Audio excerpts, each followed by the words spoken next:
But I'm your last bet, kids. I'm it or a bullet in your head. Metaphorically speaking. I can't say that because one of you is going to blow your brains out and then your wife's going to sue me or your girlfriend or somebody's going to sue me. So metaphorically speaking, you ought to put a gun in your motherfucking head. You got a nice fat head, a black head. You got to jam it up to the roof of your mouth. No bullshit, because we've had people blow the side of their cheeks out. They can't even kill themselves right. Now, you realize laughing and smiling is a coping mechanism for insecurity, you fucking idiot? Nobody's ever told you that before, have they? Look, let's say you're socially anxious. Okay, so what happens when you're socially anxious? You go to a party, your heart's beating. Why? The party is a monster. Why? Because it's judging you. And it's judging you, it's putting you low down the dominance hierarchy, because that's what a negative judgment is. And that interferes with your sexual success. And that means that you're being harshly evaluated by nature itself. Right? So you are confronting the dragon of chaos when you go into the social situation. And so what do? You're like this, right? You hunch over, and that's low dominance. I'm no threat. It's like, well, that's not going to get you very far. You know, but that's a logical thing to do in the face of a tyrant. So I'm no threat. You know, you look at the king and you're dead. I'm no threat. I'm hunched over. And then what's happening internally?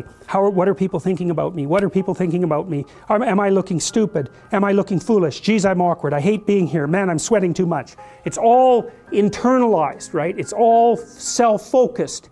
The eye isn't working. What do you tell people? Don't stop thinking about yourself, because you can't. It's like, don't think of a white elephant. White elephant, white elephant, white elephant. You can't tell someone to stop thinking about something because they get caught in a loop. What you do with socially anxious people is you say, look at other people. Look at them, right? Why? Because if you look at them, you can tell what they're thinking. And then unless you're terribly socialized, and some people are. Some people have no social skills. And so the reason they can't go to a party is because they don't even know how to introduce themselves. Like no one ever taught them how to behave. And so they're really good candidates for behavior therapy, because you walk them through the process of how you actually manifest the procedures that are associated with social acceptability. But most people aren't like that. They have the ability. So if they're really introverted and high in neuroticism, they can usually talk quite well to someone one-on-one. Why? Because they look at them. Well, if I look at you, it's another thing to do if you're ever speaking to a group of people. Never speak to the group of people. That doesn't exist. You talk to individuals, and then they reflect for you the entire group, because they're all entrained. So you look at one person, they broadcast to you what everyone's thinking, and you know how to talk to one person. So it's easy. So as soon as you focus on the person, not you, you push your attention outward, use your eye, you push your attention outward, and you start watching. Well, then all your automatic mechanisms kick in, and you stop being awkward. Because if we're talking, and I'm looking here, I don't know what you're going to do next, and I'm going to put disjunctions into they're like bad chords in the melody of our conversation. And the reason is I'm not paying attention.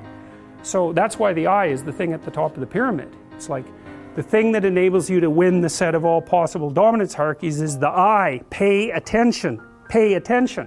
That's the critical issue. That's why the Egyptians worshipped Horus. That's why Horus was the thing that rescued Osiris from the depths. It's the capacity to pay attention. What do you pay attention to most? What your right hemisphere signals as anomalous. It attracts your attention. It's like, this isn't going quite right. I'm not looking at that. Wrong. That's what you look at. That's what you look at. What's not going right. Because that's the terrible monster that might eat you, but it's also the place you get all the information.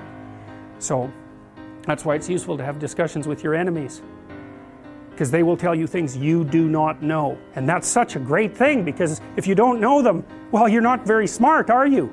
You know, there may be a time when you go somewhere that's the thing you need to know. And maybe your enemy will tell you why you're such a fool, you know, and a bunch of other things that aren't true too. But even one thing that's accurate, it's like, yeah, thanks very much, man, maybe I'll do some work on that and I won't have to carry that forward. So, and then that's part of the reason, again, why the terrible predator, It's always the terrible predator that has the gold. It's like it's the person who delivers the message you do not want to hear. So it's rough, but it doesn't matter. Life is rough. Are you fucking shitting me? What am I gonna do with it? I'm gonna rip your fucking head off and shit down your neck, you little cunt. What do you mean, what am I gonna do with it? That's where the world is today. What am I gonna do with the cricket bat? I'm gonna split your motherfucking head open and shit down your neck. That's what I'm gonna do with it.